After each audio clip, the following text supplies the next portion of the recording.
Oi, pessoal! Meu nome é Maria Eduarda, eu sou aluna da licenciatura em Matemática na Universidade Federal de Juiz de Fora e sou bolsista do PIBID na Escola Estadual Marechal Mascarenhas de Moraes. Hoje eu estou aqui para falar com vocês sobre ângulos. Para a gente ter essa conversa, eu trouxe um probleminha para a gente pensar, tá? Eu vou ler o problema com vocês e sugiro que vocês pausem o vídeo e pensem na resposta dele, tá? Então, ó, o problema fala o seguinte. Maria, Paula e Tainara estão brincando de traçar caminhos em uma praça circular, na qual há um escorregador no centro. Então, eu tenho uma praça lá circular e no meio dessa praça tem um escorregador. Elas colocaram uma corda ligando o lugar onde estão e o escorregador. Cada uma tem um pedaço de corda do mesmo tamanho e vão traçar um novo caminho do centro até um outro ponto da praça.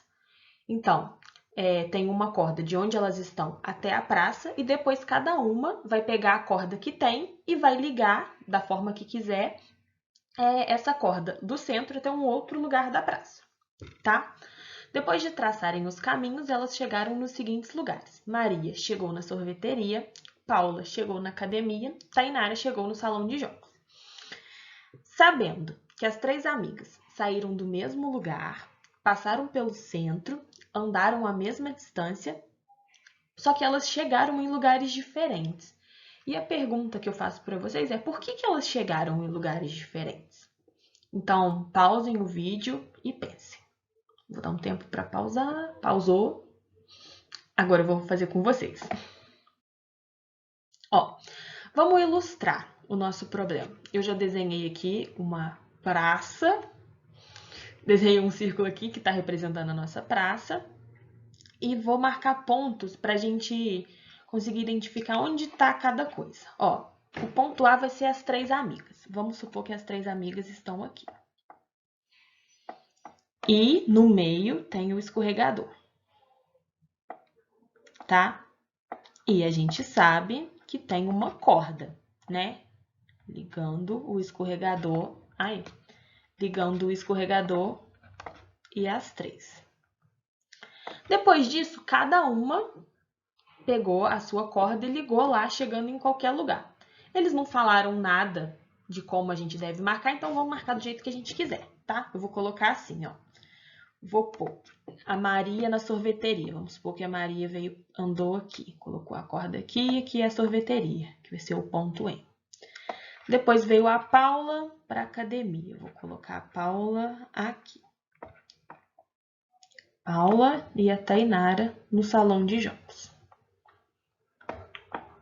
A Tainara. E o que a gente quer saber? A gente quer saber por que elas chegaram nesses lugares diferentes, né? Sendo que ó, elas vieram por esse mesmo caminho e percorreram a mesma distância, certo? Só que elas acabaram chegando em pontos diferentes.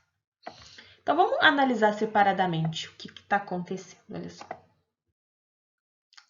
Aqui, eu fiz três desenhos, um para o percurso da Tainara, o outro para o da Paula e o outro para o da Maria.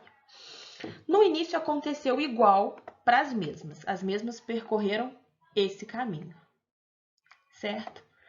Se o problema que eu digo, a diferença, é o que a gente quer descobrir, por que aconteceu essa diferença? E no início, as três fizeram a mesma coisa, quer dizer que essa mudança ocorre depois do escorregador, né? E a única coisa que elas fizeram foi colocar a corda do jeito que bem quiserem. Do jeito que elas quiseram.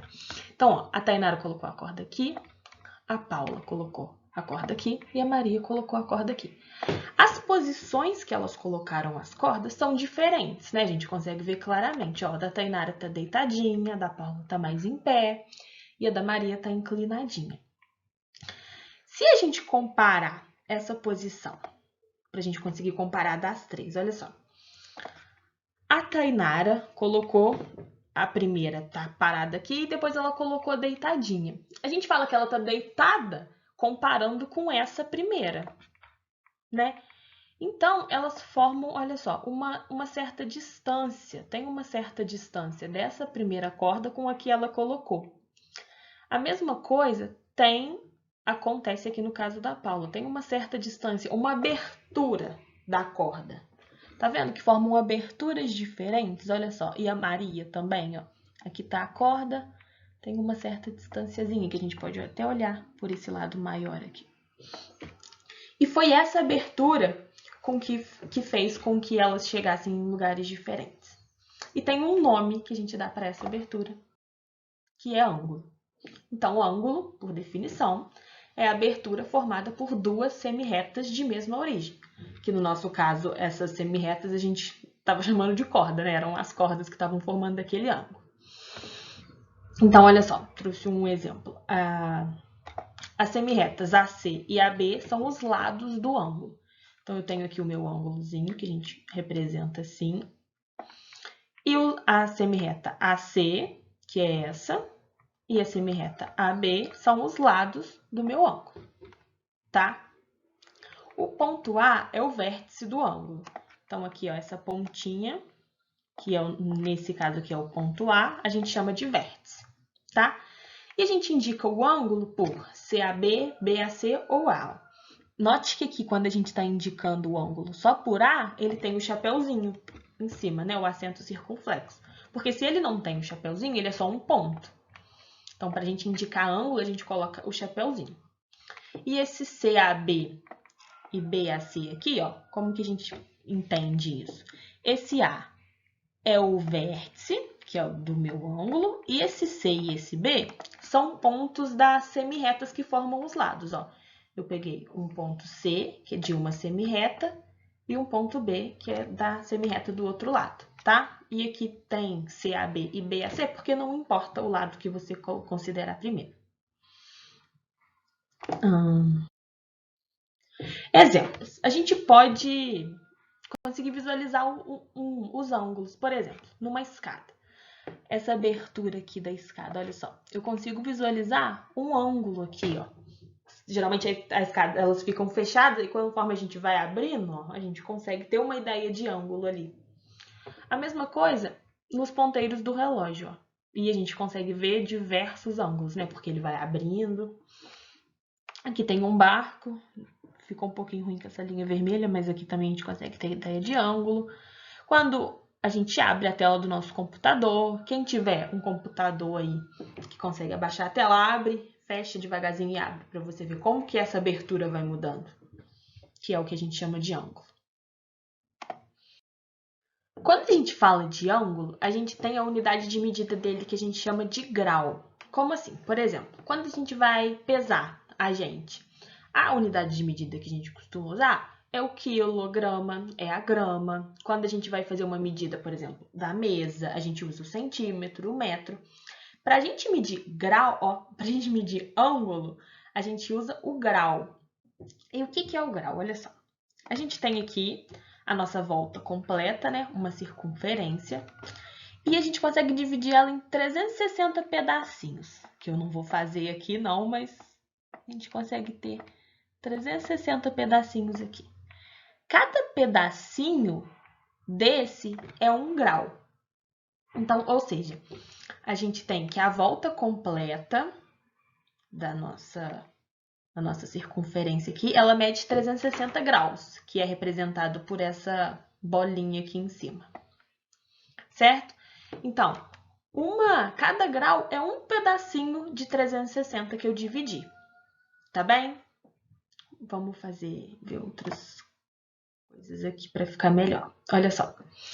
A gente tem o ângulo reto. O que é o ângulo reto? O ângulo reto é aquele que mede 90 graus. Ou seja, ele possui abertura de 1/4 de volta. Como assim? Aqui a gente tem uma volta completa. Não ficou bonita. O ângulo reto ele possui 1/4 de volta. Então, eu vou dividir aqui, ó, em 4. Aqui é o meu 90 graus, porque olha só, se a volta completa é 360 graus, 360 dividido por 4 é 90. Então, esse ângulo formado aqui por 1/4 dessa volta é um ângulo de 90 graus. E a gente costuma representar por um quadradinho com uma bolinha dentro, tá? Que é o ângulo reto. E a gente consegue visualizar ele em diversos lugares. Por exemplo, aqui eu desenhei uma situação de um carrinho numa pista. E aqui, ó, o nosso quadradinho que eu falei com vocês que a gente pode desenhar. A gente consegue visualizar nas portas, nas janelas, nas quinas, assim, ó. Por exemplo, também numa folha, ó. Aqui, tá vendo? Forma um ângulo reto. Deixa eu ver. Na minha régua. Na minha régua aqui, ó, também consigo visualizar um ângulo reto. Olhem aí do lado de vocês, onde vocês conseguem visualizar esse tipo de ângulo. Além do ângulo reto, a gente tem o ângulo raso, o ângulo agudo e o ângulo obtuso. Vou primeiro falar do ângulo raso. O ângulo raso é aquele que corresponde a dois ângulos retos, ou seja, ele possui, se o ângulo reto mede 90 graus, não quer dizer que o ângulo raso mede 180 graus, tá? E ele é assim, ó, igual tá aqui, por exemplo. Vamos colocar que aqui é o nosso vérticezinho A, aqui a gente tem uma semirreta, aqui a gente tem outra semirreta, e essa é a abertura formada pelo ângulo raso, ok? E ele mede 180 graus. O ângulo agudo, ele tem uma abertura menor que a do ângulo reto. Então, o ângulo reto está aqui, ó, 90 graus. Se a abertura dele é menor, ela pode ser assim, ó. Ela é menorzinha. Menor que 90 graus. Então, por exemplo, se eu tenho um ângulo que mede 68, ele é um ângulo agudo. Por quê? Porque é menor que 90 graus, certo? A gente fala que ele é mais pontudinho, ele é mais fincadinho. Assim, eu formo uma bundinha mais pontuda. E a gente tem também o ângulo obtuso. O obtuso, a abertura dele é maior que o reto, que mede 90 graus, e menor que o raso, que mede 180 graus. Então, ele está ali entre 90 e entre 180. Por exemplo, o 120, se um ângulo mede 120 graus, a gente fala que ele é um ângulo obtuso, porque ele é maior que 90 e menor que 180. Aqui a gente tem um exemplo, ó. Aqui está o vértice, vamos considerar esse aqui um vértice B. Aqui tem a semirreta, aqui tem a outra semirreta, e essa aqui é a abertura. Essa linhazinha branca pontilhada que está nos três desenhos é como se ela estivesse representando um ângulo de 90 graus assim, tá? Eu peguei para a gente tomar como referência. Olha só, aqui no ângulo agudo é menor que o ângulo de 90 graus, que é o ângulo reto, e aqui no ângulo obtuso, no ângulo obtuso ela passa, ficando maior. E a gente possui alguns objetos, tanto para desenhar quanto para medir ângulos, que são os esquadros e os transferidores. Aqui eu tenho só um transferidor, que eu vou mostrar para vocês. Ó, primeiro eu vou falar do esquadro. Os esquadros, eles podem ser utilizados para desenhar alguns ângulos e medir a abertura deles.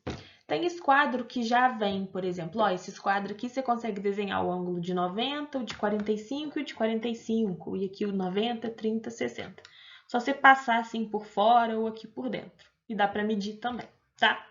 E o transferidor a gente usa para medir a abertura de qualquer ângulo. Tem esse aqui inteiro, de uma volta completa, e tem esse de meia volta. Aqui eu tenho um de meia volta também, ó. A gente coloca o vértice bem aqui no pontinho e a gente consegue medir a abertura do ângulo, ok? É isso, pessoal. Espero que vocês tenham gostado. Voltem, analisem o problema inicial, façam outros desenhos, brinquem bastante aí. Qualquer coisa podem fazer perguntas aqui nos comentários. Beijos, se cuidem.